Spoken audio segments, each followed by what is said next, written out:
Channel 192, and concurrently recorded, and as soon as possible after the meeting, be posted on the website youtube.com/Westborough TV.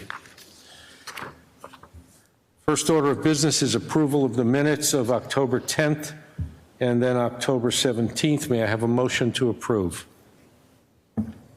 Motion to approve? Second? Second.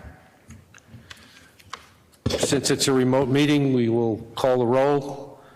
Beth?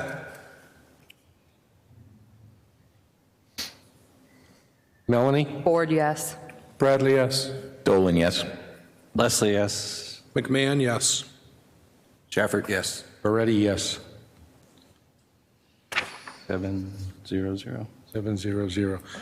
With respect to the minutes of October 17th, may I have a motion to approve, please? Motion to approve? Is there a second? Second. Okay, Bradley. Any discussion on those minutes? They were kind of short. Okay. Again, we'll call the roll. Beth? Is she up here? No. Okay. Ford, yes. Bradley, yes. Dolan, yes. Leslie, yes. McMahon, yes. Shafford, yes. Moretti, yes. Okay, now's the time set aside on the agenda for a public forum. Folks in attendance are welcome to make comments. We have a specific time period of 20 total minutes.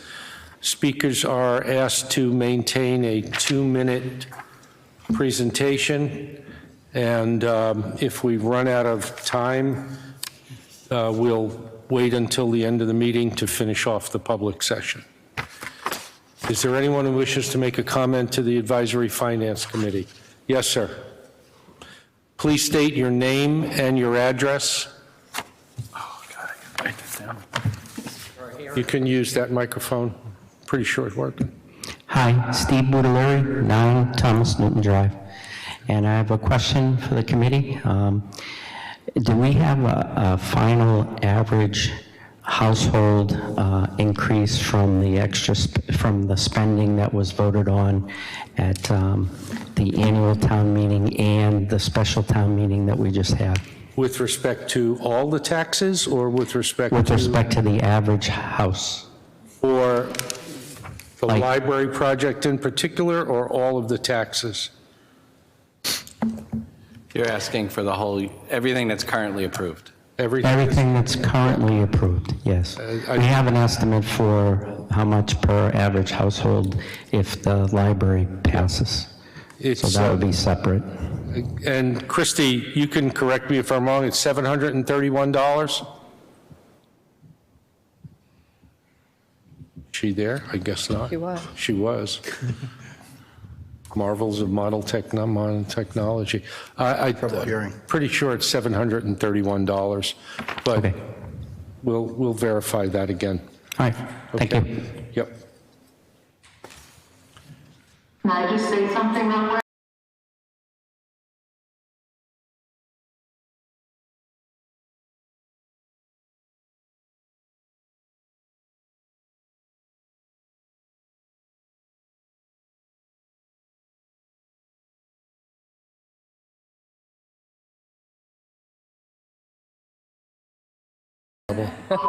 Walter's saying yes.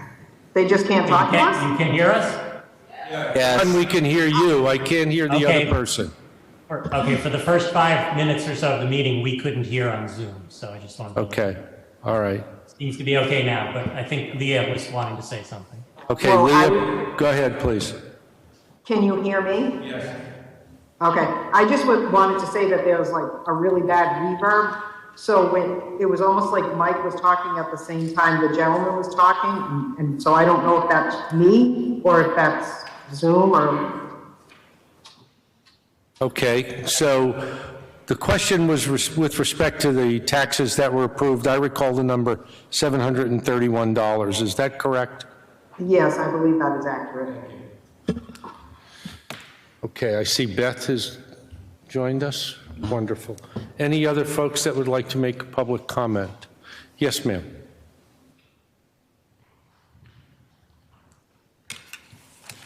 I'm Julia Rissmiller, and I'm one of the organizers of the petition. Can you give us your address, please? Sure, 12 West Street. I can answer any questions about the petition itself, but I was going to speak more on behalf of myself That's as a fine. supporter. So I would like to speak in support of the library renovation project. I always supported the library project, and I was planning to vote at the town meeting, but due to the time and the day of the week of the vote, I was not able to do so. But as I've learned more about the library project since then, I'm even more aware of how important it is to support this project. Over the past 10 plus years of planning this project, the town has invested a substantial amount of time and money into the project. Since 2010, the library project has been presented to and or voted on at town meeting 11 times.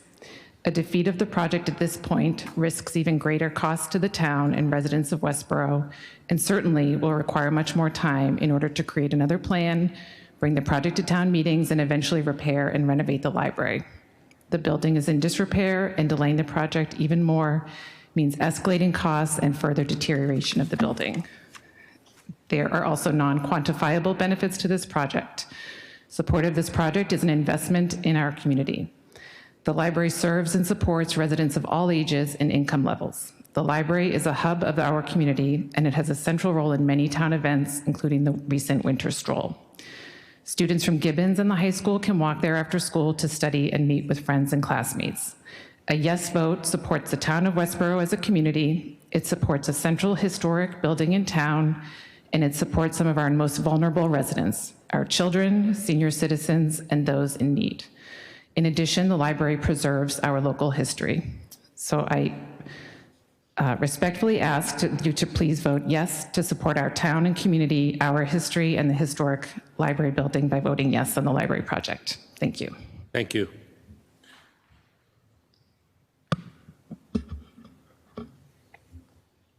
Hi, Mr. Chairman, Jody Hensley, 39 Arch Street, members of the committee. I know I've sat in those chairs, and I know some of these votes are tough votes, and there's a lot to think about, especially when a project of scale is coming to the community. But I am here in support of the library project. I know there's a strong constituency in town that cares a lot about the library, and that it was evidenced at an 11 p.m. vote at the town meeting that failed to support this project by 5 votes. So I actually am glad there's a chance to reconsider that vote so that the full constituency of the town can actually have a look at the project. I thought long and hard about it, and this is a 40-year project, so the decision being made here is multi-generational in its scope.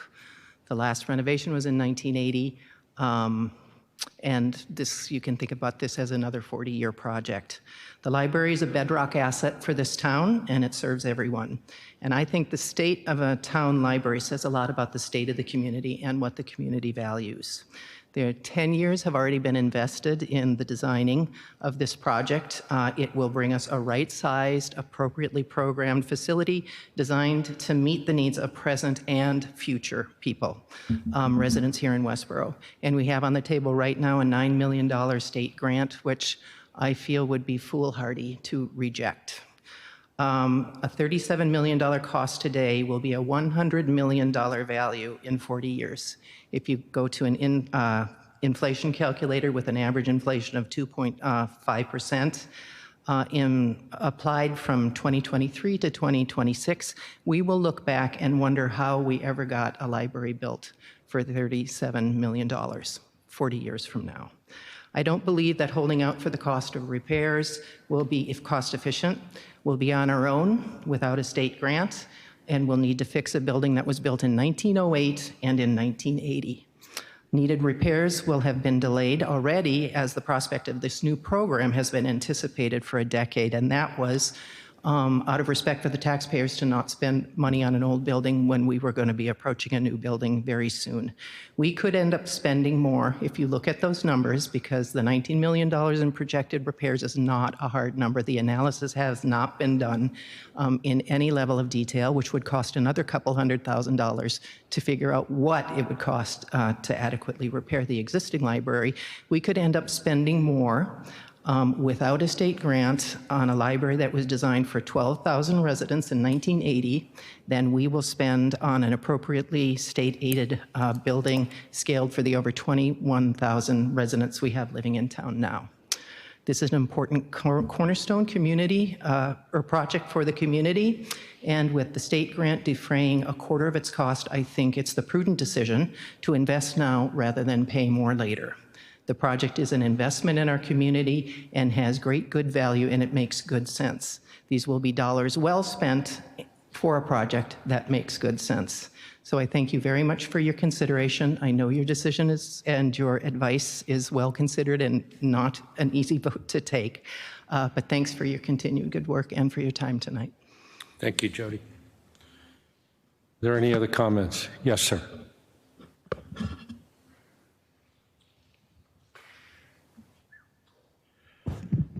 Wilfred Savoy, 41 Chestnut Street.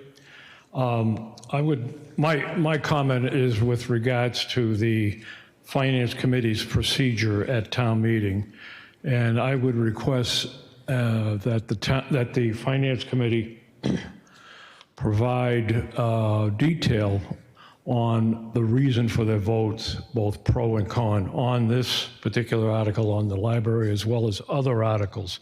And I would just draw your attention to the town meeting handbook, section 4, which talks about the committee shall report thereon to the town meeting and make such recommendations as deem best for the interests of the town and its citizens. So I know it would be very helpful for me to hear both sides of why the committee has done the research, looked into it, and come to a decision. It would be very helpful to me as a citizen to hear that. Thank you. Yeah, we can do that, Mr. Savoy. Also, let me, which I did not do when you asked the question at the town meeting on October 17th. You can also access a video recording of all of our meetings, including the meeting that we discussed the library at, and hear our direct reasoning on it. Okay. But I appreciate your concern about that. Okay. Any other comments? Yes, sir. Me too. That's cool. Mr. Chairman, Lester Hensley, 39 Arch Street. As you consider revoting your support or non-support for the library project, I'm going to ask you to reframe it in the context of economic development and also the master plan. So as past chair of the Master Plan Advisory Committee, perhaps the most often repeated desire of the many residents that participated in that process was for a vibrant, economically diverse, vital downtown village environment. And to me, the library is the beating heart of that downtown village. It disturbs me to hear regular library users say that they go to other towns to take advantage of those libraries for the purpose of getting services and facilities that are not available here in Westborough. Every person that leaves the downtown leaves the downtown area, all of its businesses in town. Also, I'd like you to think of the value of the library. It is the most egalitarian of our institutions. It serves everybody, regardless of age, race, ethnicity, socioeconomic status. It is the building block of education, and education is the building block of economic empowerment and gives back to the community. So I'd like you to think about that again, as Mrs. Hensley said, not in the terms of the short-term expense, but in terms of the long-term investment and impact it will have as the heart and soul of a vibrant downtown, economically viable Westborough. Thank you. Thank you, Mr. Hensley. Yes, ma'am.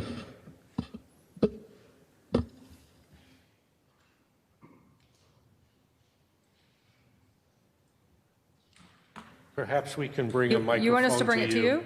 It's good exercise. Okay.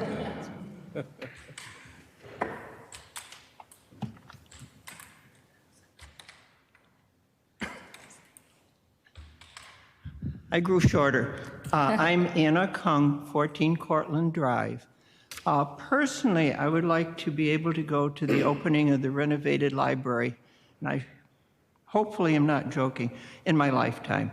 I really think this is the time to approve the library, because when you look at the cables in one of the presentations snaking through somewhere on top of a cardboard box, it's almost equal to the horrible show that we had of the fire station back rooms when we were trying to think about the fire station. It's needed to have adequate uses of the building for the people. As the previous speaker said, we need the space, but particularly the local history room has no way of expanding, adding more local authors' collections, things of that nature. There's no room for a 2 or 4 person little conference room as Worcester Public Library does. And years ago, they had 2 on the 3rd floor. I don't know what they have now. But we need to make this available to everyone. At the previous meeting, a wonderful young man who was 3 years old sat through the whole vote on the library, did not utter a peep. His parents listened to everything and voted for the library. But help this little 3-year-old have a library that he really can grow up in and use, because he had his earphones on, he was looking at his little machine, he was great, he was using modern technology, and he really needs this expansion. Thank you very much. Thank you. Any other comments? Okay, then I will end the public comment period, and we will proceed to the first order of business, which is the warrant. And the first article on the warrant is the Public Library Construction and Renovation. It is a citizen's petition. May I have a motion to approve or disapprove that article? You going to do it? You're going to do it? I'm going to move to recommend town approve the article as set forth in the amount of $36,698,556 for the purposes as described in the warrant. Is there a second? Second. Thank you. Discussion. Yes. So I might want to amend the amount because. Go ahead. Sure. Let me get my notes. Okay. At the Library Building Committee meeting, I'm the liaison to the Library Building Committee. The Library Building Committee voted unanimously to support making the motion at $35,161,877, which is $1,536,679 less than the original motion at our fall town meeting. Subtracting out the grant leaves town pay of $25,758,787 versus the $27.3 million previously. The changes came about as part of the process, which we expect to continue as a building committee to continue to look for value in things that can be done to either reduce or save costs.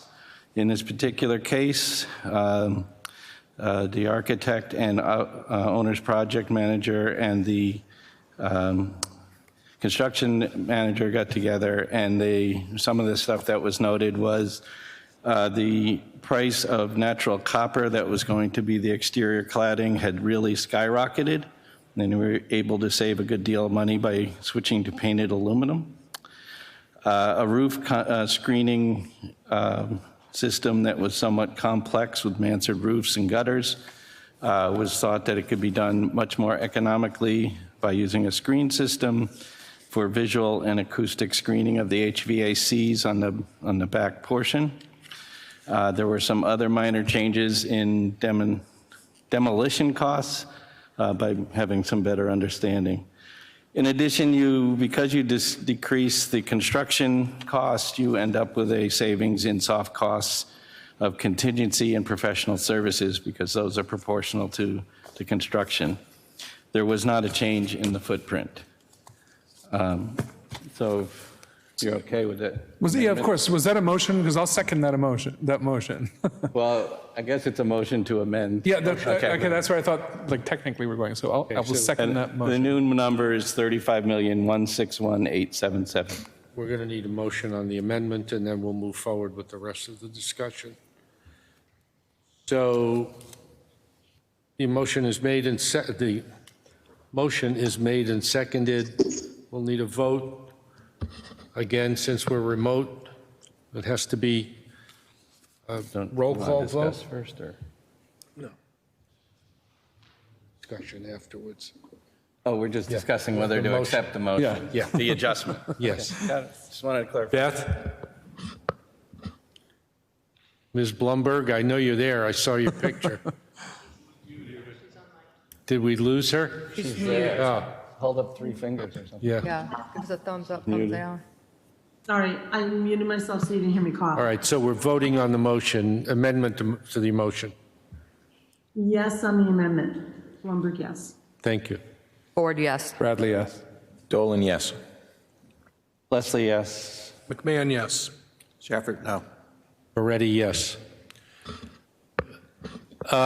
Before we go any further in the discussion, John Arnold, town moderator, who's the appointing authority, made a decision with respect to the participation of Mr. Shafford in these discussions.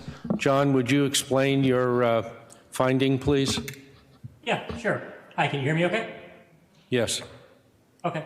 Yes, I know there have been a number of questions about Rod's participation, so I just wanted to during your meeting, just put this. I know most people have seen this, and I've been asked by a few people in email. There is an advisory from the State Ethics Committee that allows someone who is an appointed municipal employee, and I just want to note that although it seems odd because they're not paid, members of the Advisory Finance Committee are essentially counted as unpaid municipal employees for these sorts of things. And essentially, Rod has the decision to participate or not participate depending on a determination that I make. And the Ethics Committee advisory says that an appointed municipal employee can disclose any potential, in an abutter situation, can disclose any potential financial impact, and then it's up to the appointing authority, who is me, to make a determination about whether the appointed employee is allowed to participate or not. So I had done one of these, Rod had disclosed to me, and I made a determination prior to the October special town meeting. When it was clear that the library issue was coming up again, I revisited Rod's initial disclosure and realized that it could be interpreted by some that particular disclosure and that particular determination were only subject to the special town meeting. So Rod gave to me a new disclosure, essentially disclosing that he is an abutter and saying that he doesn't believe that there's an economic impact other than that he's an abutter. And after reviewing his disclosure that he gave to me, I made a determination shortly after the warrant for the special town meeting was posted, now written in more general terms related to any Advisory Finance Committee discussions related to the library. And I'll read you my determination. It says, I have determined that the financial interest, if any, in the matters related to public library budgets and projects are not so substantial as to be deemed likely to affect the integrity of the services he provides as a member of the Advisory Finance Committee. Rod has been open and transparent that he is an abutter, and I believe the voters and others can make their own assessment about his impartiality on these matters that come before the committee. So by my reading and by the advisory given by the State Ethics Committee, I have made the determination that if Rod wants to participate in these discussions and deliberations and votes, he is able to, but the decision of whether he participates remains up to him. But I just wanted to let people know that although I've heard people say that because you're an abutter, he can't participate, the advisory for abutters for appointed municipal employees indicates that he just has to make a disclosure and then the appointing authority has to make a determination. And I've determined that he may participate if he chooses. So I just wanted to that to be clear. And if anybody has any questions about it, they can contact me and I can give them the URLs to the advisory and all that kind of information. But thanks, Mike. Thank you, John. Okay, we go back to the original motion, now amended. Is there any discussion with respect to Article 1? Andrew? So one of the cases that I bring from a perspective is that this has been a conversation about a library, and indeed it is a conversation about a library, but I think that's one of the wrong ways to look at it is to frame it as a new library. This is actually an incremental library. We have remarkable librarians. We have a decent library that is in need of some very serious and important improvements. So the way I approach this from a fiscal standpoint isn't a question of what value does a library bring to our town. We have one and it is doing a terrific and phenomenal job. The people there, I'm pro-library all the way. My question is one of incremental value provided by what I've seen discussed as the benefits of this program. Now, one of the newest elements that I heard was from Mr. Helmsley, which was a discussion that people are fleeing the town. Well, I'm sorry, I don't mean to prejudge people would be leaving this town, or there's a discussion that people are leaving this town to go seek library services elsewhere. And that is the only novel thing I've heard in the research that I've done here. I don't know if it's appropriate to ask what the source of that was. There wasn't an obvious question and answer option, but it is something that raises a question to me. But stepping back from that, we have a library. Let's imagine, we know that the $18 million is just a figment of someone's best guesses. A best guess provided by the people who would know best because they have already done the plans for the library, but they also have a vested interest in the most expensive option that would work for them. So there's in my mind, there's a conflict as to how accurate that number is. Let's just call it directionally accurate. The question is the incremental difference between what those estimated costs would be and the new library and the new benefits we would get for that incremental library. Because I don't know, if this town chooses to have a library, I don't know how we don't improve the existing one we have with better windows, better electrical, which would mean changing carpeting, improving the space for the kids. There's a conversation about the kids needing better access to windows. Let's move them up to another floor and give them access to some windows and move the archives downstairs into the basement where the kids used to play. I don't know. I'm not the best person for that, but I keep coming back to what is about a $7.5 million incremental value for project for an incremental improvement on our library, which is where I come into how I frame my vote on this project. So. Thank you. Anyone else? I have a Melanie? couple of questions. So Yeah. I kind of piggyback onto his thought. I'm just wondering, when people get up and describe the repair of the building and they kind of intimate that it's a gross underestimation, who's to say that when we start the new project, some of those features are going to come into play? And yes, you move the total down, but it could very well open up a Pandora's box of other things, and the amount vastly goes up. Have we thought about that? Are you suggesting when the if it's approved and the renovation starts, the cost of the renovation would? No, I'm talking about the new. That's what I mean, yeah. If you go to build the new, you still have to repair some of the old, right? I will say, apropos and in support of that notion, I know that when this building was upgraded, I know that at some point somebody discovered a well down by what used to be the old basketball stadium in the basement, and it was a surprise to everybody, and something had to be dealt with. Your point is very well made. I think that that surprise, an equal surprise in the library of an old building, would be the case whether it was a renovation or a brand new building. Right. So part of the approach to prevent those sort of things from happening are things like contingency, and also we end up as a library building committee kind of with a fixed value. So you have to make changes based on what you find. I think that by tearing down the 1980 building and a little bit of the older building, we may find less risk in terms of things that are going to be really hard to make ADA or make or work than a simple renovation, repair, I would call the other approach, I guess.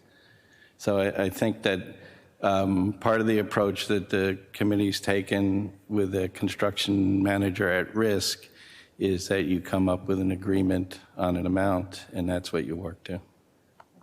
And then my other question is regarding the meeting space, and I know somebody brought it up at the last discussion, that a lot of these buildings, we have meeting spaces, this being one of them. What's the polling to find out? Because we have a lot of empty real estate in Westborough, a lot of empty storefronts, a lot of empty everything. If meeting space were such a, big draw, why are we just now addressing it? Is that I'm just, rhetorical? I thought maybe the comment, committee, y'all didn't have a discussion with regard to meeting space? Well, we talked about library meeting space, and specifically part of the way to keep the library renovation smaller was to ask the library board that gives out the grants whether we could consider this as a large meeting room because the buildings are adjacent. I think that discussion came out of comments that were made at the Town meeting? the select board meeting of in late November when they were deciding about whether or not to have a revote. And a comment was made about this building in particular housing a number of meeting rooms that were either not or underutilized. And why did we need more space in a new library, in a renovated library, for more meetings when we spent millions of dollars to upgrade this building, and one of the draws was there would be additional meeting space for public and town business. So that's where that discussion came from. We never discussed that specific at this committee, as far as I recall. I didn't see anything in the minutes, or does anybody else want to comment on the space issue? No, I think in general, we as a town have never done a great job of keeping track of the utilization of our real estate. I remember a couple of years back, we had something for the senior center that was going to allow them to track people's comings and goings, and the question was asked about them using that system, for the facilities and tracking how much it was used and how many people were using it. But the conversation was tamped down then. But writ large as a company, unless, it may be that Christy, if she can hear, is aware of a tracking that's happening with regards to the utilization of our existing space. I'm not aware of anything that would speak to that. Okay. Christy, any comment? I guess I would just say so the reason that we didn't use the My Senior Center software is that's really specific to senior centers, which is why it wouldn't work for these other buildings. In terms of tracking, we certainly don't track people's comings and goings in the same way where they would have to log in or do a swipe card, but they do have to reserve the room. So we do have a tracking system, a calendaring system, so that our facilities department's aware of room setup, so that we can give people keys as needed and create access. So. Thank you. Any other discussion?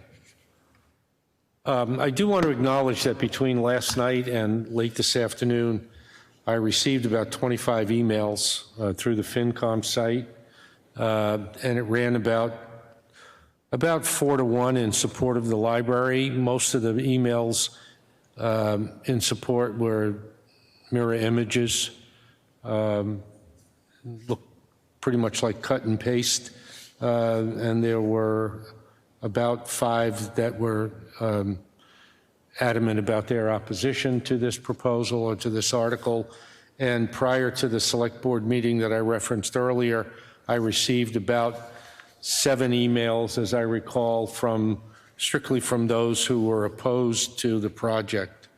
Clearly, there's a division in town, and that is a non-scientific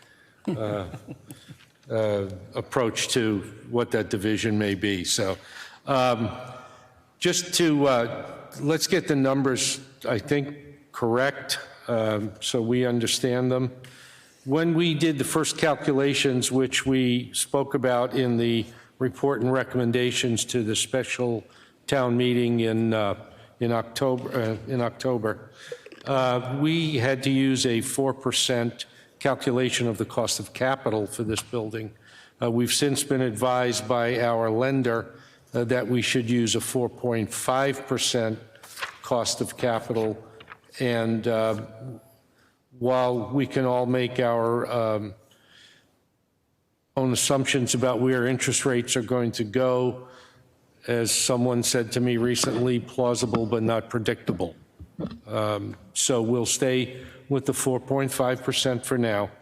So as of tonight, using the numbers that Walter provided us, and let me just read through this. The original cost of the project was $24 million to be offset by a state grant of $9.4 million.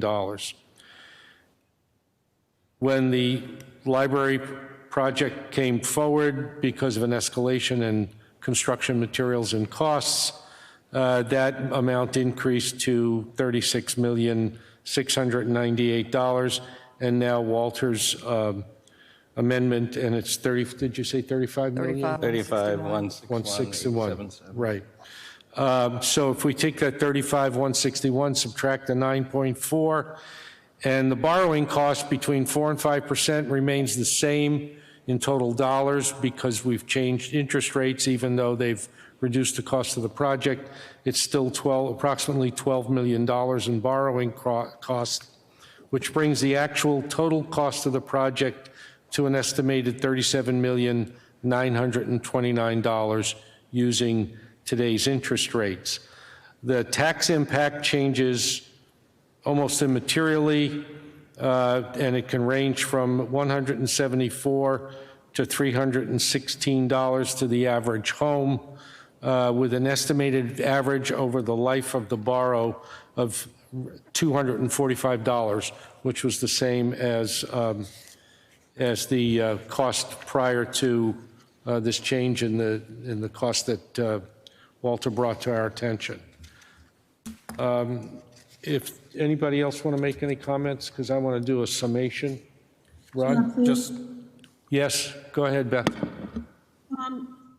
This probably should have been asked earlier, but I was asked by a constituent if the adjacent church has expressed any opinions about this, because it's not a town parking lot that's going to end up being blocked. It's the church's parking lot that's going to end up being used for construction. And they were implying that most members of the church were very unhappy with that. Can I speak to that? Please. Go ahead, Christy. I just wanted to just state that myself and Maureen have been talking to leadership at the church. And so there's ongoing conversations about, the project needs, certainly understanding the concerns about the church that the church might have. But we are in ongoing conversations about that. Okay. Thank you. Beth? I'm just double checking because that was one of them, because somebody sent me. I think that's the majority of my questions. I still am unsure on a personal level how this is impacting all of our overall town spending and planning. Leah and Christy had talked to us about, trying to get a 7%, there was a 7% sort of leveling our bumps in the road. And what does this project do to that long-term expenditure and plans?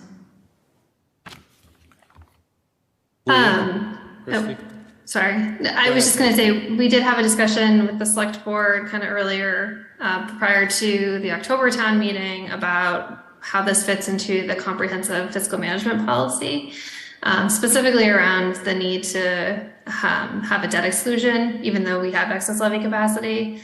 And it still was below that threshold that was identified in the comprehensive fiscal management policy, which I believe was the 10%. Okay, thank you. With respect to that debt, Leah, can you, I was looking at the debt schedule out through fiscal year 2040, and by rough estimate, we have principal and interest payments due through maturity of somewhere in close to the vicinity of $80 million over the next 18 years. Is that a correct number? Because we're showing 69 million in short-term debt. So I apologize. You're taking the debt schedule out of the budget book? Budget book, yes. Yeah. So no, the short-term debt is not included in that. The short-term debt is in the debt strategy that we had all agreed to several years ago, and so that's all short-term right now. Okay. So the debt schedule that you saw in the budget book, the one that has the purple and green and blue and pink, that's all long-term debt. That's all long-term debt. Yes. So we that have that goes out to 2040. Yes. So we have approximately 80 million, and again, rough number, 80 million in long-term debt that we're obligated for over the next 18 years. And we have 69.3 million in short-term debt. Right. Okay. And none of that obviously includes the library. Say that again, please. I said, and obviously none of that includes the library. Does not include the library. Okay. So in effect, we'd be adding all, okay. Thank you. Any other concerns? Walter? Yeah, I just want to speak in favor of the article. I voted for it before, and by the same reasoning, I think it's our best bet for having a better library in town facility for the next 40 years. I think it's very important for democracy and for community to have a library that's of this caliber, and it's the kind of town I want to be part of. So I'm going to vote again in favor. Mike, can I just clarify? I was asked to clarify the point about the size of the amount of meeting space at the library. I know that someone had mentioned that it was reduced and that they were able to count the Great Hall as part of the requirements for space under the grant. And so I just was asked to clarify that did happen, that the Great Hall was used to meet that requirement and therefore reduced the amount required in the library. Thank you. Any other comments? Well, Rod? Just in response to this gentleman's question before in terms of why we voted the way we did. I think, again, Rod Shafford, I'm a butter. I want to make that perfectly clear. Nothing has changed since the article, with the exception of the $1.5 million, which is actually offset by the increase in interest rate. But, this is the same article we voted for before, and my reasons are the same. The only thing that I've learned since then is that there's no agreement with the church next door, and I think they're putting the church in an awful position in terms of having to vote in favor of the library and access to the library. My understanding is the project probably cannot be built without access from the church parking lot. If somebody disagrees, they can let us know. So this is what I'm going to give you. Oh, I'm sorry. Go ahead, Christy. Didn't hear you. Sorry, I just wanted to go back to what I already said, which is that we're, it's true that there's no existing agreement to this point, but, we are in discussions with the church leadership. So it certainly is ongoing. And, I don't think it's, I don't think it's fair to say that there won't be an agreement. I think we're having good, respectful conversation moving forward. Thank you.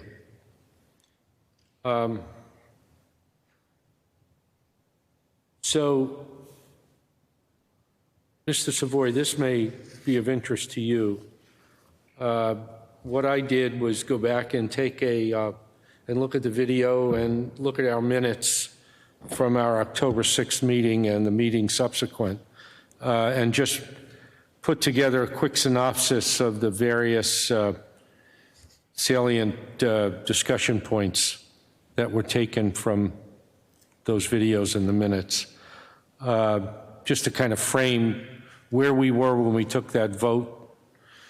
And it went like this. So those that voted in favor of the project spoke to the importance of vibrant libraries for democracy, that it was the only library in town serving all ages, that they expressed confidence in the selection of the professional team that worked on the Shrewsbury Library. It's the same team that's working on ours.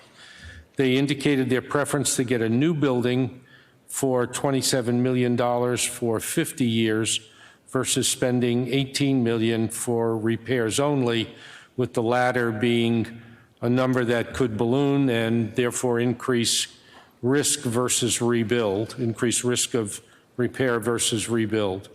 The proponents also thought that there was better value to spend more now and get an improved building with more space and to continue its location in the downtown district. Those that opposed the project, while they affirmed their support for the value of libraries in general and lamented the poor economic circumstances surrounding bringing the project forward at this time, however, they were concerned with the following. Most expressed major concern over the substantial increase from the original project cost, noting that after taking into account the state grant and including the projected borrowing cost, the actual project was close to $38 million, using the newest numbers now, then $39 million.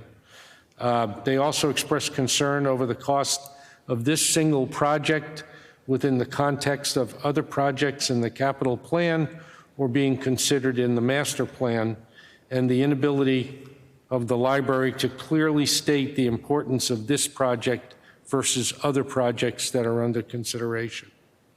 There was concern over the potential cost overrun attributable to unanticipated issues uncovered during renovations that went beyond the contingency set aside. With respect to taxes, opponents expressed their concern with the projected cost for the average taxpayer, specifically within the context of other needs of the town, both operational and capital, including critical town infrastructure. They were concerned about the cumulative tax effect for the project, which amounted to approximately $4,900 per home over the 20-year life of the loan. And whether or not the renovation made better use of taxpayer dollars over the next 20 years versus other projects that were being considered. As an alternative to the project, there was dissatisfaction in the approach to formulating the alternative option, other than a rough estimate. And in effect, when asked regarding the rough estimate, we called it a Plan B. The response was, and I'm quoting directly, Plan B is a very rough, very high-level order of magnitude, very general look at what it might cost. Parenthetically, it was expressed that it was looked by the architects who were really hired to design the renovation, not cost out a Plan B. And as I recall, the architect, representative of the architect stood up during that meeting and affirmed that fact that they were hired to plan the renovation, not estimate the project, estimate costs for a repair. Regarding the value of the project, opponents expressed their concern over whether this project was more a want than a need. They also questioned the value that the project would deliver, that would be of greater value than other projects in the town. There was some concern about how success of the project would be measured, particularly with respect to utilization data. There was a paucity of current facility utilization data, and especially a lack of projected post-construction utilization data, which, while provided later, lacked the depth that we were really looking for. So one other concern that, and I appreciate this, and I'll speak for myself, but as a committee member, how long the committee worked on it, and I know it's 10 years, and that's laudable, and I'm not sure I would have stuck with a project for 10 years personally.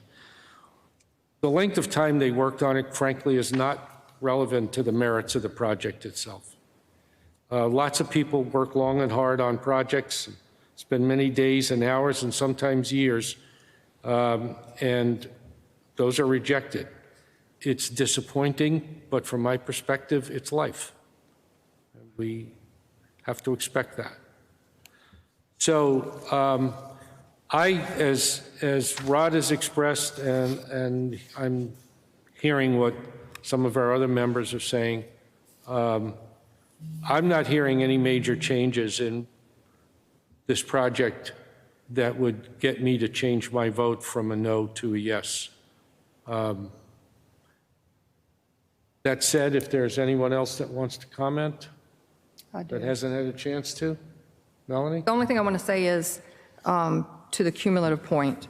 So on paper, the 245 average doesn't look like a lot, but this is a 300-year-old town that has road needs. It has, your ambulances are running their tires off at this point. All your emergency services are overworked and they need backup. That 245, you have to add up what everybody else needs. DPW needs stuff. Water treatment needs stuff. It just, I think it's going to have a bigger impact than people realize. Okay. No other comments? No other concerns? Then let's take a vote. And again, we'll do it by roll call. Beth? No. I'm sorry? She said no. It was a no. No. Board, no. Bradley, no. Dolan, yes. Leslie, yes. McMahon, yes. Shafford, no. Beretti, no.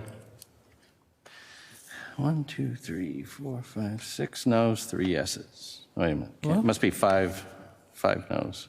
Three yeses, 5 no's. Motion fails. Yeah. Yeah. 3-5. So, Okay, moving on to the next. do you want to make a motion? Because we can't make it. You can make a motion. Well, What do we you want to do? can't make a motion. I mean, the motion failed, so we have no recommendation right now. For on Article 2. Article 3, so we need, So, somebody should make a motion to defeat it. Go ahead. yeah, so I'm going to make a motion that we vote to recommend the town not approve of Article number 1 for in Second. the amounts previously stated, yeah. There a second? Second. Any Third, discussion? no. Any No, further discussion? Okay, go to a vote. Beth? Lundberg, yes. Board, yes. Bradley, yes. Dolan, no. Leslie, no. McMahon, no. Shafford, yes. Beretti, yes. Okay, so that passes 1, 2, 3, 5, 2, 3. I'm going to vote that we as a town, we as a committee not vote on Article number 2 unless it comes up at the town floor. So we You're hold gonna off on a make- vote. You're going Gonna to suggest, You're going to or- suggest. I'm going to suggest it, yeah. It's not a motion, it's just, I'm going to Any suggest. it concerns as a about committee. that? No, I agree. I think it's the correct thing to do. Yep. Okay. So we will, We'll We'll pass- make a note that just says we'll vote on this on the town floor town floor, if it's so we'll relevant. pass on this for now. Okay, next order of business is Article 3 in the warrant. find a I don't warrant. know what to do with. And that is, sorry, folks, we just juggle a lot of papers. Got it? Go ahead, Yeah, Paul. would you like a motion? Yeah. Okay. I move the Advisory Finance Committee recommends Article 3, the amendment of acquisition of 3 Ruggles Street, as printed in the warrant. Any discussion on that? Bradley, second. Sorry, thank you. Any discussion? I just think that this allows us to be eligible now for reimbursement of about almost $61,000. Yep. And really doesn't cause any change to the use of the property. From my understanding, a dirt parking lot or something could still be there. So I would speak in support of this because I think it's nice to have that state grant as part of this. Anybody else? Okay, we'll move to a vote. Beth? Misplaced my grant, You're muted, Beth. Lumberg pantomimes. Oh, what did I say? Bluebird, yes. Yeah. Lumberg, yes, okay. Board, yes. Yes. Dolan, yes.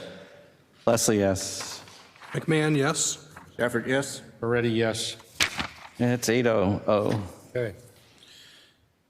Okay, next order of business is Article 4. This is an adjustment, a request for a transfer, this is an adjustment to the 2023 elections budget next spring for the sum of $30,000 to be transferred from free cash or such other amount as the town may approve for the purpose of increasing the fiscal year 23 elections and registrations expense budget.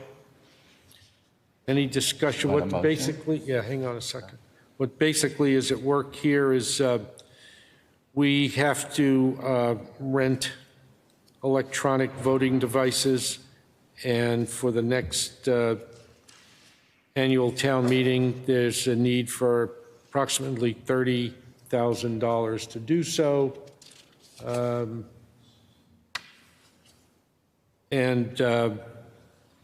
The transfer will fund the cost not only of the devices, but of the attendance software and other staffing. Can I have a motion on that, please? I move that the Advisory Finance Committee recommends Article 4 for the town to transfer from free cash the sum of $30,000 for the purpose of increasing the FY 2023 elections and registrations expense budget. Is there a second? Bradley, second. Any discussion? Go ahead, Walt. Yeah, I don't know if Christy or Leah or anybody wanted to make a comment on this? Yeah. In way of explanation? Leah, Christy, comments at all on this? Basically, it's just because the budget was funded at 20,000, the October town meeting used 22,000. And I believe Wendy's coming before you to get a transfer to cover the costs of the upcoming special town meeting, but then we need to fund the cost of the March town meeting, and that's what this is. So this applies really for the annual town meeting, but not the meeting that we're doing this weekend. Is that correct? Right, That's correct. because, That's right, correct. because what if town meeting said no? Then we wouldn't be able to pay the right. people that Can't vote were for at the town something that's meeting. So already that's why happened. Wendy's coming to you for a transfer. Got it. All right. Pulling Okay. yourself up by your socks. Only question I have is there more than one vendor that we could get a price for this? They Can have. I address that? Yeah. Go ahead, John. Yeah, so as those of you know, it's been probably 10 or more years since we adopted electronic voting. At the time, the Electronic Voting Study Committee that was appointed by my predecessor did a review of the marketplace, and the vendor that responded to our most recent RFP, OTI, is the vendor we have been using. However, in recent years, as the question addressed, there are a few other vendors that are in use. Wendy's seen a demonstration of these other vendors. I've heard about them, but haven't had time to get to a demonstration. And so my plan, and I'm going to work with Wendy and whoever the next town clerk is, since she's decided not to seek re-election, is we're going to go out and do an assessment of the other vendors, see what the pros and cons are, with the goal of saving money in the future. But my understanding is the current contract and the RFP that the town has is through OTI. So we are looking to dramatically reduce the costs in the future, and this is just for getting through at least the annual town meeting. And if possible, we'll see if we could do a demo of a new vendor at the March town meeting, but no commitments yet. But one of the key things that saves money is that OTI's original selection and why it was the preferred vendor up until it has been the preferred vendor. Most of that cost is because they set up a private network the day of the town meeting, and they run the electronic voting devices on their own private network that does some frequency skipping stuff and other forms of security. And so the cost is to pay for the people for the installation and deinstallation of that private network, as well as using the handsets and the software that they use. Some of the other vendors that we've heard about being used in some of the remote, in some of the surrounding towns, you essentially license the software and you buy the electronic voting devices, and you can actually run the software on the existing Wi-Fi in the school or wherever we have the town meeting.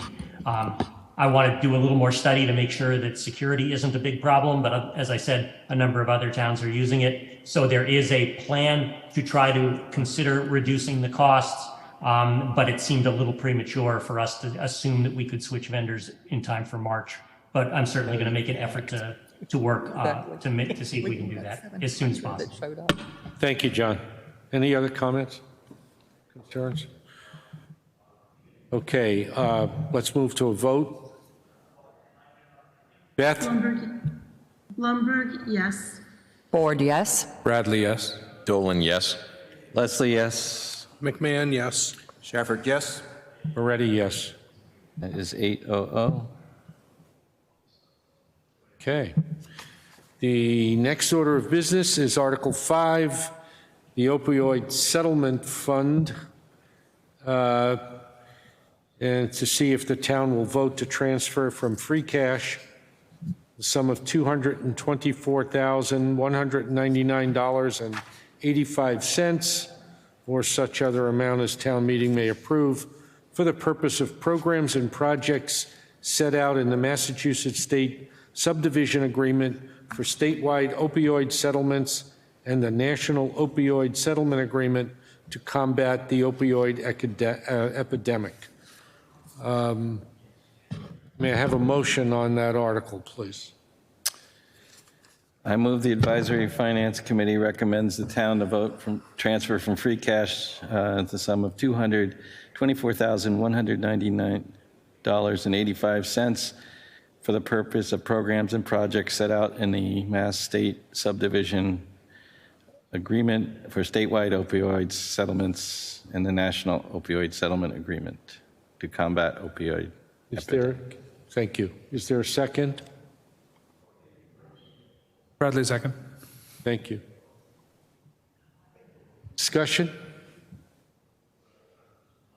My understanding is we already received this money, but in order to spend it, we need to move it into a different bucket. That's correct. Correct? Yes. And if this money is misspent, what happens? Is there reimbursement to the state? Misspent by who? Us? Not by us. I'm just saying, years ago when Philip Morris and R.J. Reynolds had the huge settlement and all these states got money and it was supposed to be used for anti-smoking and it went into bridges and it went into roads and it went into a lot of other things that it wasn't supposed to necessarily fund. How are we going to make sure that these funds are actually used for the purpose that they're supposed to be used for? Well, that's a perfect question for the town manager. Sorry, Kristen. It's a good question. So the uses of this money is very prescriptive in the settlement. And so the money comes in as a general revenue source and would close out to free cash.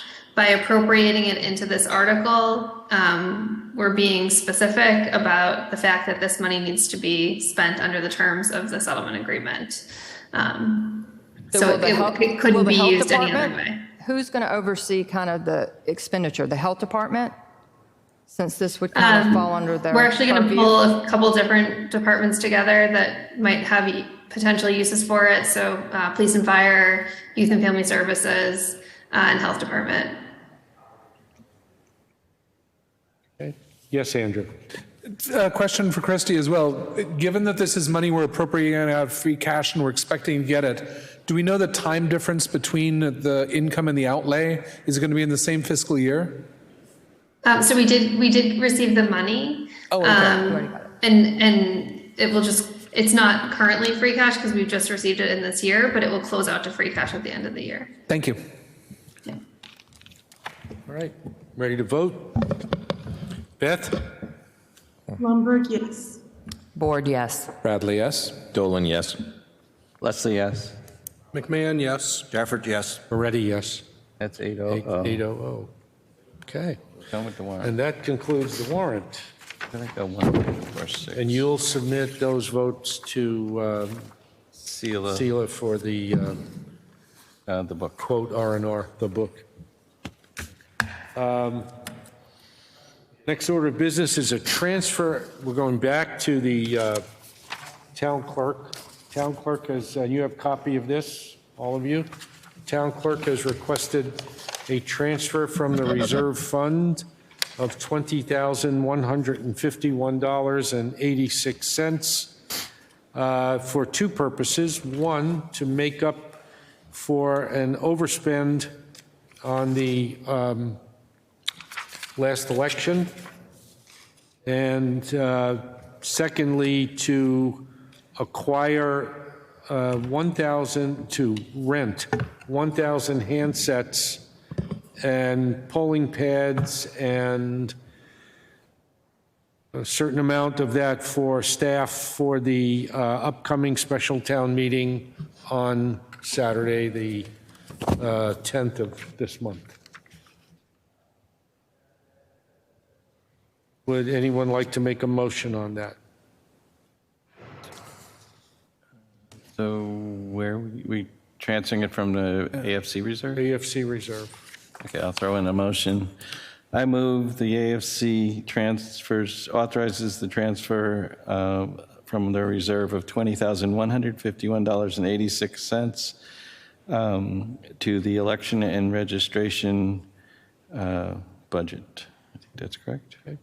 Is there a second? Bradley, second.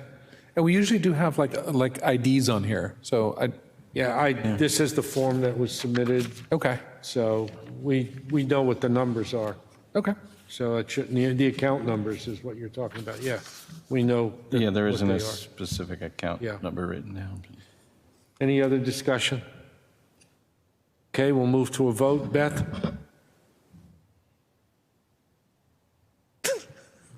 I think you may be muted. There you go. Sorry, Blumberg, yes. Board, yes. Bradley, yes. Dolan, yes. Leslie, yes. McMahon, yes. Jafford, yes. Moretti, yes. 800. Okay, the next order of business is two ARPA fund requests. The first is from the school department, and they are seeking $21,360.03 for an additional roof drain and new construction or connecting piping for the Armstrong roof, school roof. Okay, may I have a motion on this, please? Is that different than, What's that? I mean, the number I have is. No, you're looking at all five. It's this, that was the backup documentation. Yeah. Yeah. Sorry, I don't have it then, so someone else should Here. be. Oh, okay. Yes, I will. Well, we're actually just recommending that the select board. Correct. Do this, okay. I move that the AFC recommends to the select board to authorize an additional $21,360.03 for the purpose, for ARPA funds for the Armstrong Emergency Roof Repair Project. So, Christy, do you want to comment on this?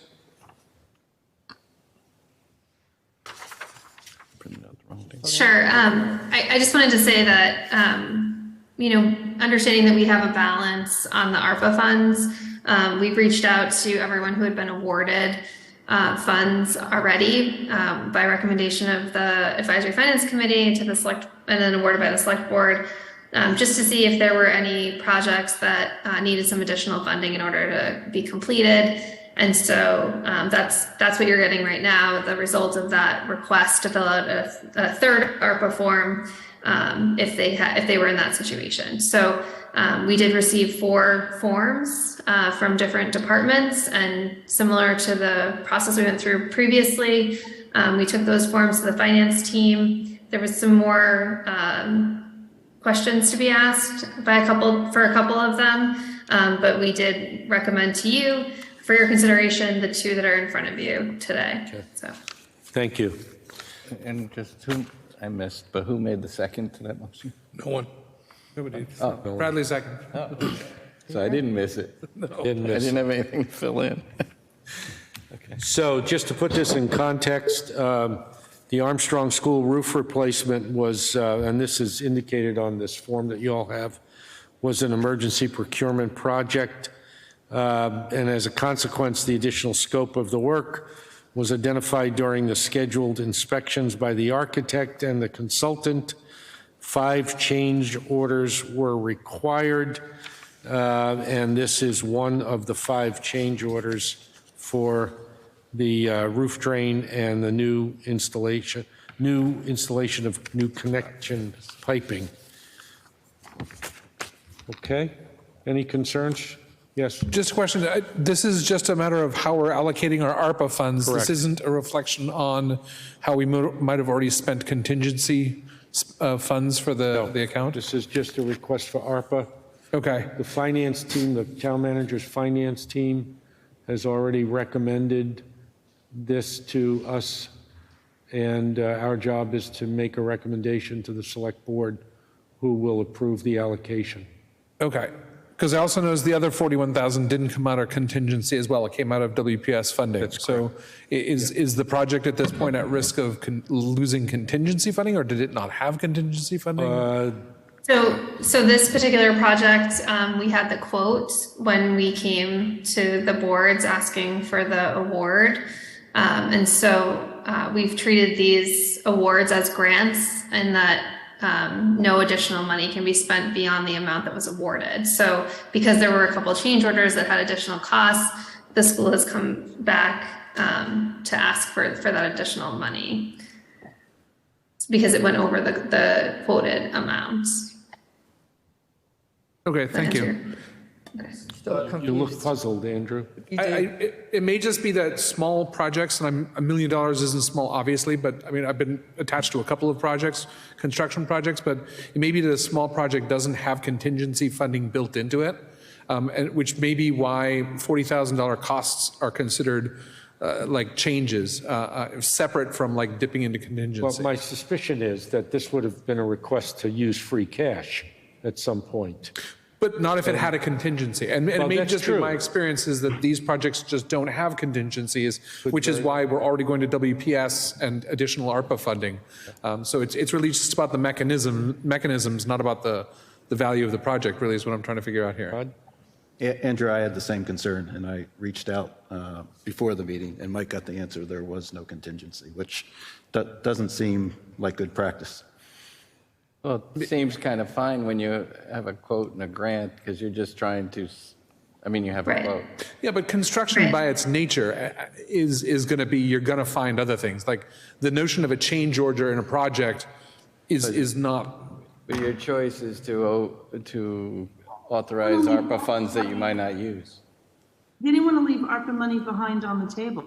There's a lot of other agencies. So that you could use probably money would have been too. back doing another. Beth had a comment. So I guess it's possible that you would ask, let's say a normal contingency would be an extra 6%, for example. it sounds like we didn't add the 6% contingency with the expectation that we were trying to spread ARPA thin, but, No, or excuse no. me, spread, no? No, go ahead. I'm sorry, that's the I mean, explanation I was hearing. we weren't trying to spread ARPA thin. We based the award on the quote that we had before us in the contract we were signing. So that's true. I mean, it's true that obviously the money that was awarded didn't fully cover this project. And the school did use other funds to cover some of the other additional costs. So, but given the amount of money that's left in ARPA, we wanted to make sure we were covering all awarded projects at this time. I mean, that's part of the reason that we left some money in the ARPA balance, was to be able to cover some of these projects. But we weren't just giving money to different projects just to have that contingency. They had to come back and ask for it.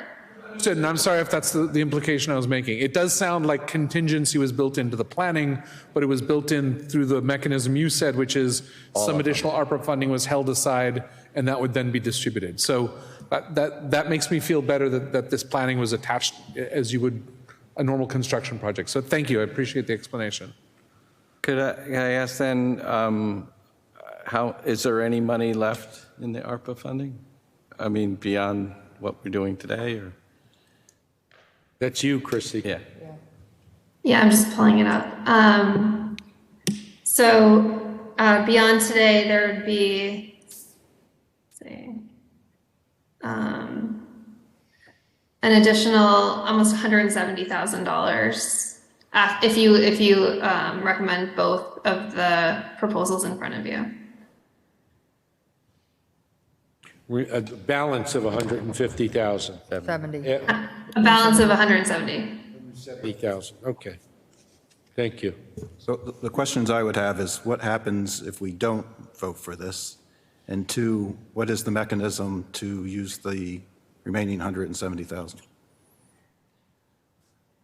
Well, go ahead, Christy, you can answer it, that's fine. We're just voting on recommendation, right? Yeah. So on the form that I think you have in front of you, the question, your first question is answered on the bottom. So they wouldn't be able to move forward with this additional work, which is for drains in the roof for this particular project. The additional contingency, obviously, we have, well, there are two other departments who have asked for some contingency, so we're still working through some additional questions we have before recommending that award.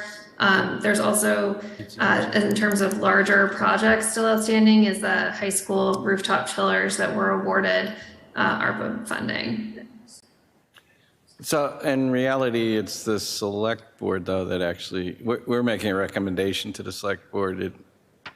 So they could still, in theory, vote either way. Yeah, I mean, I think that we've tried to make this a collaborative joint process, but yeah. Thank you, Christy. Any other questions? I don't think it answered my question, sorry. Oh, what? So if we didn't fund it with ARPA funding, what funding would we use? They'd have to reconsider that. I mean, the school committee could try and do that through their own funds, or Yeah, the school committee has some request free cash, or discretionary write an article, funds. Or it could go to a request for free cash at the town meeting. Okay. Okay. Well, the school has already funded 5 change orders Yep. for this project. I'm just looking to see what it was through, but through, I don't know if it's a revolving account or through their own budget, but so they've already covered the cost of some of the other change orders related to this project. And this one would have to come as an article, I guess. Okay. Any other questions or concerns on this? So the motion is to recommend to the select board that these funds be awarded as requested. Is that correct summary of that? Okay, let's move to a vote. Beth? Lundberg, yes. Board, no. Bradley, yes. Dolan, yes. Leslie, yes. McMahon, yes. Stafford, no. Moretti, yes. 7-0. 6-2. 6-2. 0-2. 2-0. 6-2-0. Got to stop drinking before these. Well, we only have 8. Yes. Throwing you off and throwing me off. We don't have 9. Okay, next order of business is another ARPA request from the DPW. You have a copy of that? Rod, I'll let you look at mine. And that's to request a, I have this one. where am I looking at this? 120. An additional amount of $120,428 to use a chlorine booster or to repair the chlorine booster station. The awarded amount of the original contract was $810,000, and the increase cost of $120,428 is due to inflation, particularly in material costs. The original estimate was developed over a year ago. They've completed 60% of the project and 90%, 60 and 90% design review, and the scope of the work remains the same. Install chlorine booster stations at 2 water towers. Any questions or concerns or discussion on that? So I have failed my duty to follow up with the DPW, which is my subcommittee, but I didn't realize that until 2 days ago. So Okay.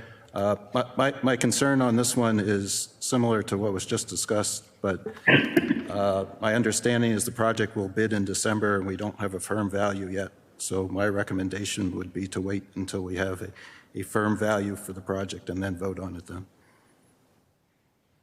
Kristen, any idea when they're going to get a response? Sorry, Is this 930 firm?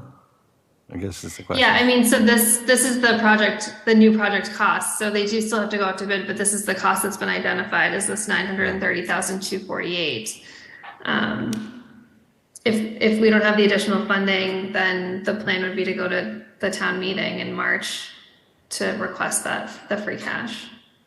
But that 930,000 is not a firm number, correct?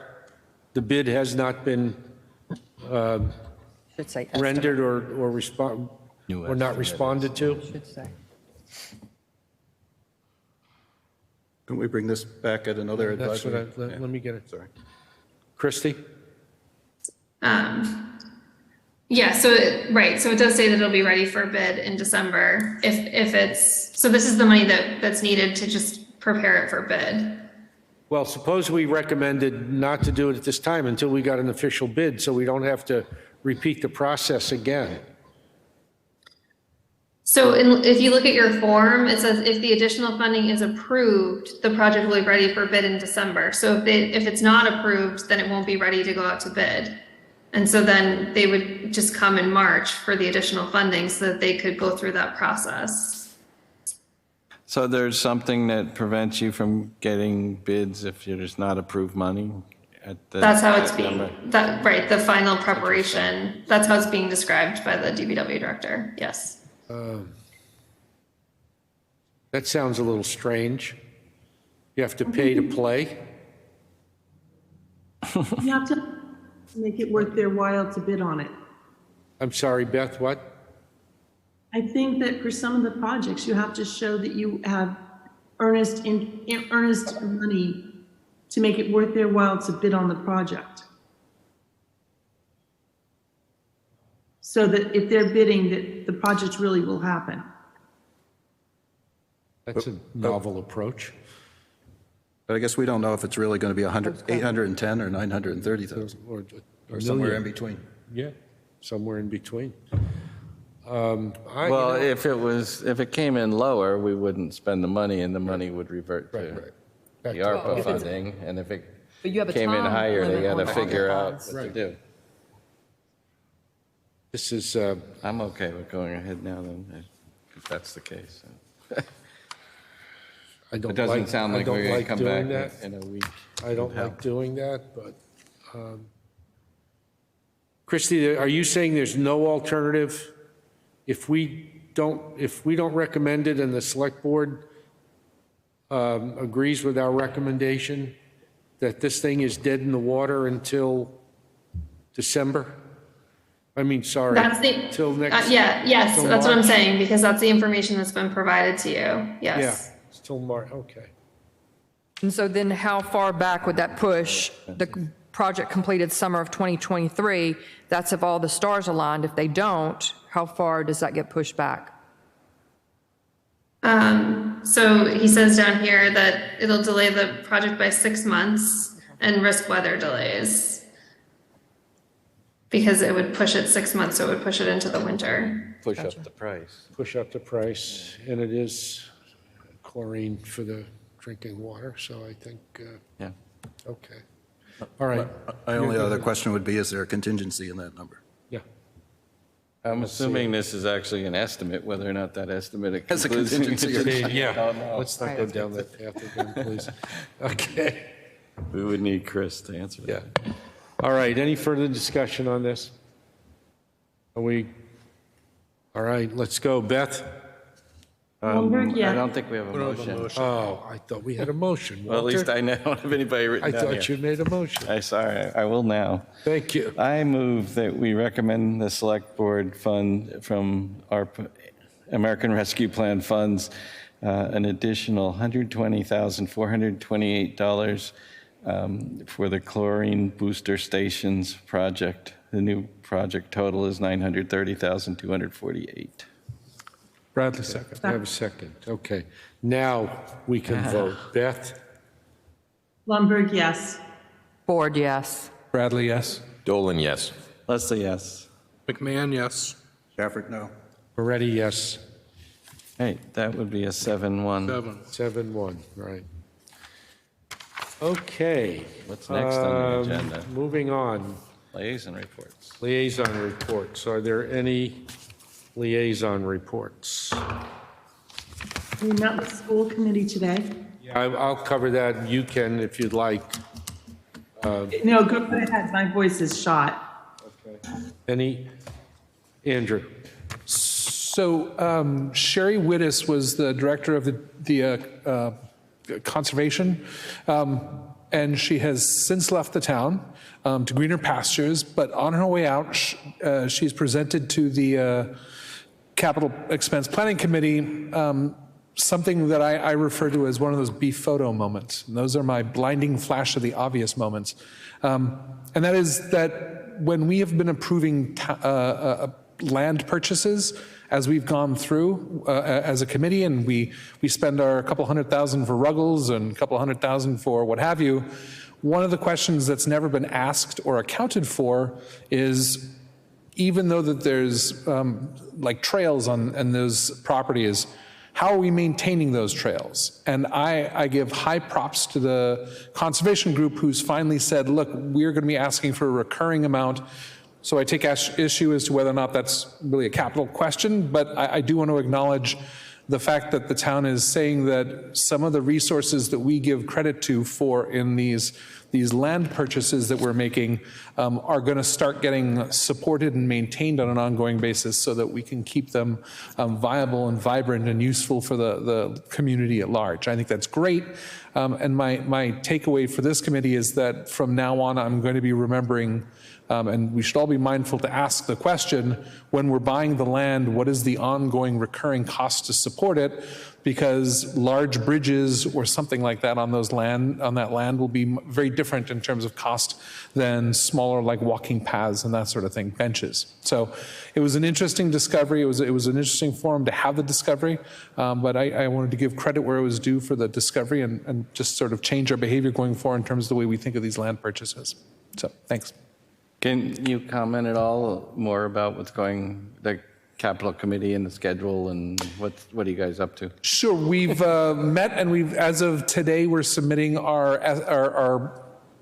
so there's 5 of us are voting members, and we're submitting our appraisals of the different projects that were submitted by the different groups, and we graded on a number of different criteria. Those are all being merged today, and we're meeting tomorrow to go through and look at the final picture.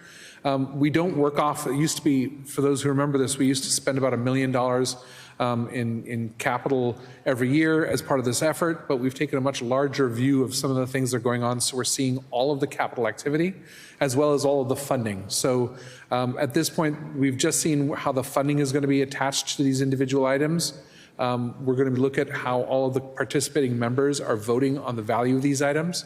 And I'm happy to share. I think it'd be more meaningful when you see what everybody's provided, but I'm happy to share what we have been looking at and discussing.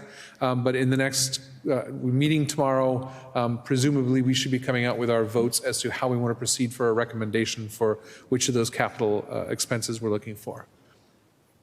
So thank you. How far out you're voting just on this year, Correct. But you look at 5 years or something? The vote is only a one-year vote, but we do look at about 5 years. You know, one of the other interesting things that came out of the conversation was that the larger capital projects, like some of these building projects, we've always looked at them as the $3 million or the $4 million for ADA for Hastings or $5 million, whatever. But what we're going to try and encourage the people requesting this to do is to build in funding in advance of that so that we can have a line of sight, you know, to pay for the design budget separate from the actual final budget, so that by the time we see the final budget for the bigger projects, we're going to have a better idea because we've already made sure we paid for the design elements first. So instead of just looking at it as a whole cost, you're going to see for the first time we're breaking out a piece of that for one of those projects, and it's going to be for the Hastings project. We're going to start seeing, you know, design budgets which should be in the neighborhood of like 12% of the total cost of the final project, más o menos. Can you give like highs and lows of the capital projects? Sure. I think that there's a lot of recurring things that we'll see regularly, like police cruiser replacements, which is part of a standard plan, DPW vehicles, which, you know, Chris has always presented those worksheets as to the vehicles they're going through. So there aren't a lot of surprises there. One of the highs to me is that Rec Commission is coming forward with requests for a golfing simulator. Plus, they're coming forward for a number of other items that are part of, you know, managing of the green and the golf course, but they're paying for it themselves. For those who've been on the committee long enough, it was not too long ago that we were taking, you know, asking hard questions about how we were going to have to pay for the golf course. But they've managed to build up their reserves. They're a self-funding group. They're doing all the right things. And so I look very favorably on the fact that they're keeping a critical eye on what they need to do and funding it for out of their own expenses, which is great news. There's also there's a $5 million project out of Hastings, which is the biggest thing that we're looking at right now. It's part of the many pieces, the roof, the ADA, and all those pieces coming together, and we'll see that on the budget. And the other new thing was the conservation conversation. See if those are all that are coming to mind right now. Let me see if there's anything else. Thank you. Sure. Thanks, Andrew.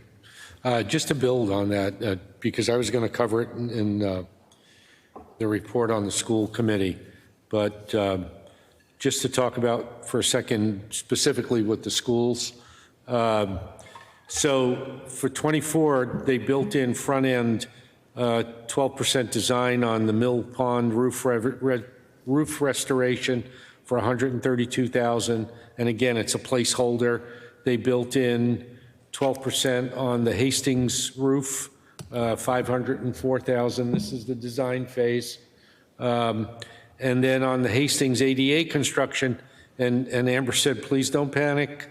It's only a placeholder. They expect it to come in lower, $5 million for the total bid on the ADA components.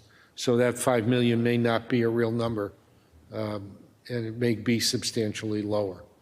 So, but I like what is being done, looking at design first and then getting a really good understanding of what it is we're going to be dealing with before we start kicking around the real numbers. So I like that you guys are doing a good job with that. It's been very active discussion. And I think I give credit to the town for the fact that you can tell that there's been measured consideration of what they're bringing to us. especially in the school discussion. There was a very robust discussion as to what we were seeing, what we're voting on, and what we had in front of us. And it's resulted in this conversation about breaking out design costs better and presenting them. One of the other elements, and I won't call it a low, but it's just one of those things that that we've talked about before, and that's more infrastructure funding for the town, and there's good and reasonable. It's $195,000, which is a lot. I will be happy when I hear a lot more of those conversations being about what we're migrating to the cloud and not what we're keeping in hardware. But the question was asked, and it seems that the town is conscious of the need to move there. They're consolidating a lot of stuff, which is good. But these costs coming out of, fans and storage racks and stuff still is something that we are going to have to keep pushing to move away from. And I know it's on their mind, but I'm going to keep asking the question, and they're going to keep being irritated by it. So perhaps. Thank you. You're welcome. So anybody else, any other, before I jump into schools? Okay. So Beth and I met today with superintendent and the director of finances and the chair of the school committee to go over what may very well be the final budget submission for fiscal 24. It was actually a very good meeting. I had seen the presentation earlier that was made to the school committee of this, so I felt comfortable in having a conversation about it at this stage.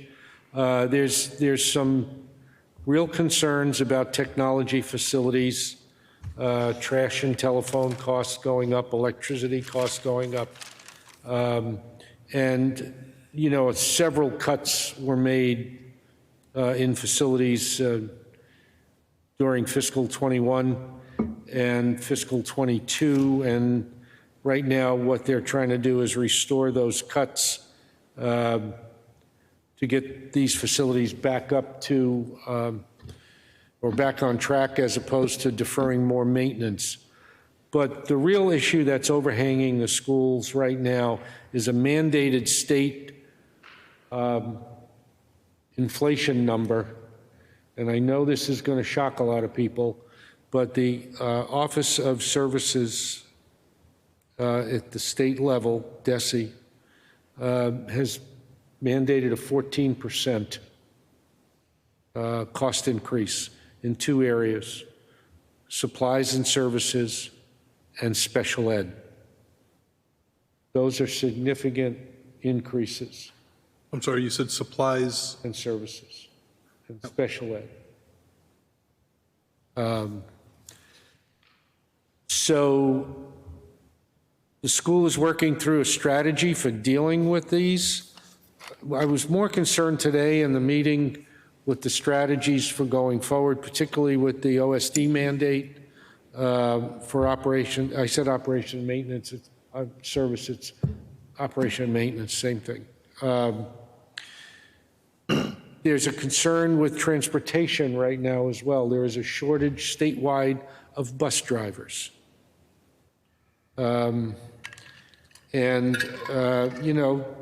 We're getting situations where some of our clubs are having to go to other schools to compete, and the bus company is saying, gee, sorry, we know you got to be there at 3 o'clock, but we can't get you there till 4. And we're worried that they are worried about this bleeding over into the athletic schedule. So right now we're running, as I understood it today, 1 bus short, but we're not the only district experiencing this significant shortage of bus drivers. We also are not the only district that has to deal with this 14%. This is a statewide mandate. All of that said, bottom line budget for the school right now looks like, let me just scroll there and get to it, page.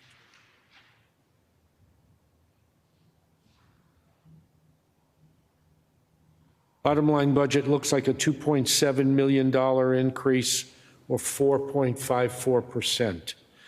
So it would be an comparative to fiscal 23, 63,857 for fiscal 24, 61,086 for fiscal 23.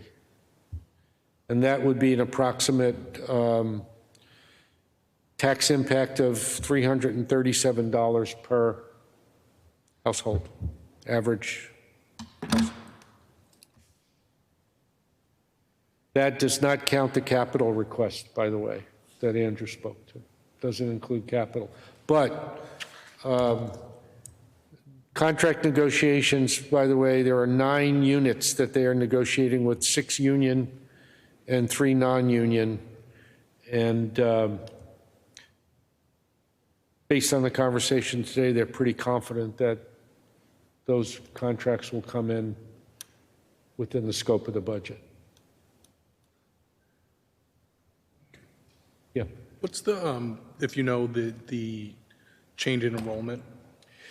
The change in enrollment in the budget, obviously. Yeah, We it's don't know what it really built is. in. My understanding, because we did have a conversation about that today, the change in enrollment is not significant. Okay. It's, you know, it's right now we're getting this up and down enrollment cycle. It's not as significant as it would be in a much larger town like Framingham, for example. And so they built that in.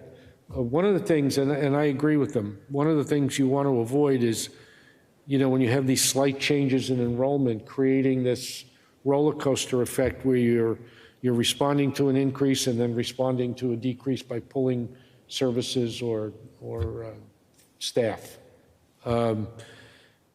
So the other part of the conversation we had today was with respect to revolving funds and other discretionary income that the schools have.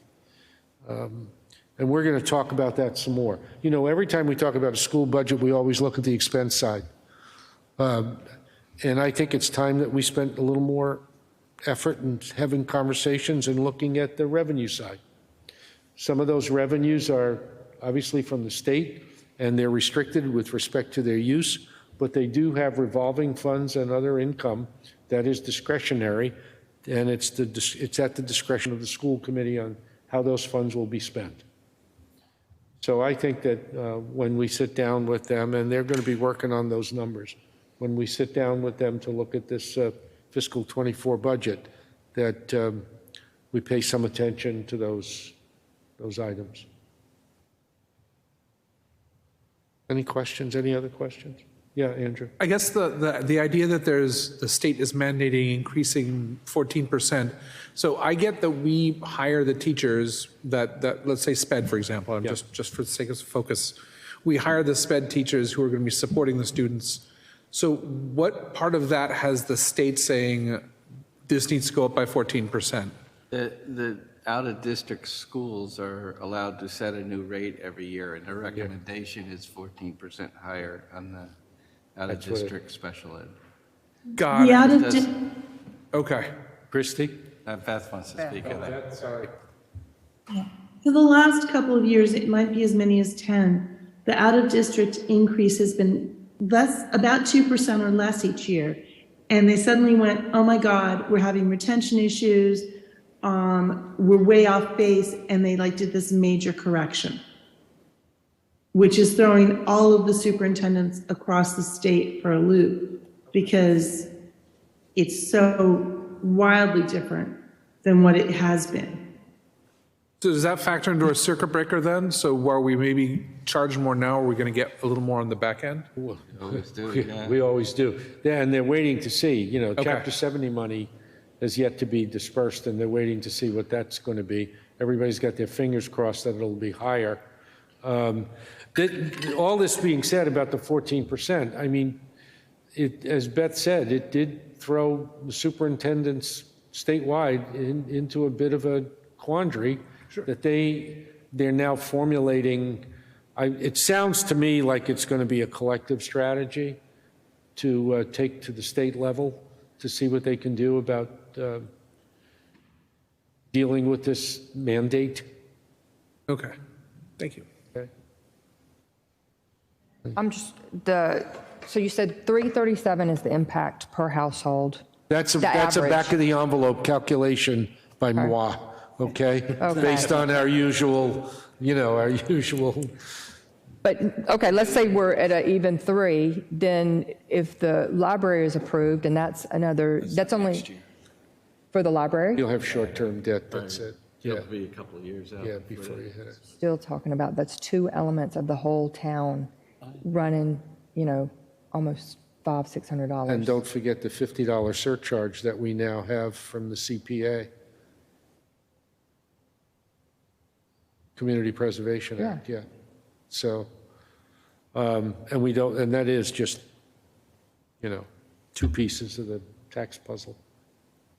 So, I know this was asked outside this meeting, but do we know the impact of the fail school now that that'll be hitting the taxes and when that'll hit the taxes? now, Leah, are you still with us? They're not on.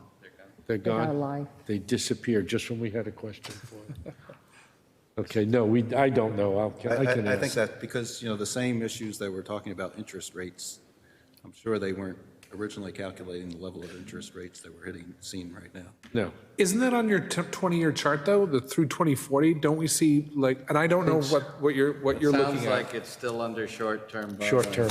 Because if there's 60 million in short-term borrowing, I bet you the school is a big chunk of that. Yeah, Yeah. yeah. Because it's not finished, and we not. usually don't, you guys probably know better than that, but we don't usually borrow long-term until we're done with the project. Completely done with it, yeah. Yeah, so it's going to be a fun time. Dog. Dog hair everywhere. I was watching just as an anecdote, I was watching a CapEx Planning Committee meeting from mid-November. And one of the members of the committee who said, I can appreciate all of this, but as a taxpayer, sorry, as a taxpayer, looking at this and knowing what I know, this scares the hell out of me. So, okay. I have a sidebar Next question. meeting or Yeah, sure. I have a quick question maybe for Walter. Is the library eligible for ARPA funding that we already have? It won't be, The we've library, yeah, it allocated, could be voted. we've allocated most of it You can't- anyway. You can't. I mean, you're down to 170,000 if there still remains, Yeah. could be used for the library. There was some discussion about Or you could buy your the state coming through with some additional ARPA funds for the library. And, your guess is as good as mine, but there was also opined that the likelihood that the incoming administration is going to approve of the outgoing administration releasing any more funds before they leave office, and then who knows how long the new administration would take. No, I mean, even just using the 170,000 to offset that's- some design costs. It'll get used for It'll get used. something, I guarantee. We're not going to leave it. Yeah, don't leave it on the table. It'll get used. But that is possible. Okay, so next item is future draft agendas, and the only one I have for you right now is Saturday's meeting. We will convene at 8:30. The STM will start at 9. We will adjourn concurrent with the special town meeting. So if you could please be there at 8:30, we can get our act together and get ready for the Lucky meeting lucky 13. meeting Lofty 13. goal. Lucky meeting 13. Okay, may I have a motion to adjourn, please? Motion to adjourn. Question, do we have Yes, Bev? guesstimate, do we have any guesstimate of how long we think Saturday's meeting will be? 12 hours. 2 to 3 hours. 2 hours. Well, let's put it this way. They started at 9 o'clock so that, well, you know what, I'm not going to guess. Hey, John, are you still with us? Yep, I'm still here. Beth asked how long you thought, or we thought. Yeah, well, I'm not necessarily always the world's best guesser at this, but I'm assuming that Article 1 will take the most of the time.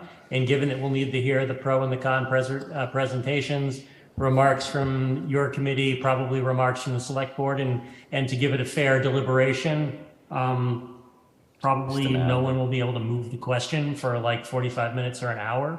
And then with any luck, we'll be able to have electronic voting, and any overflow, if we have people that they can't, that we run out of handsets or space, we'll have to do a quick vote. I'm guessing and hoping that we're done by noon. Okay, thank you. By noon, he said. I know. Yeah. Thank you. Okay. Somewhere. But May I have a it's the motion? voters' meeting. It will all depend. We have a motion, we need a second. We need a second to adjourn. Second. Oh, thank you. Okay. Any discussion about that? No. We're moving to a vote. Beth? Lundberg, yes.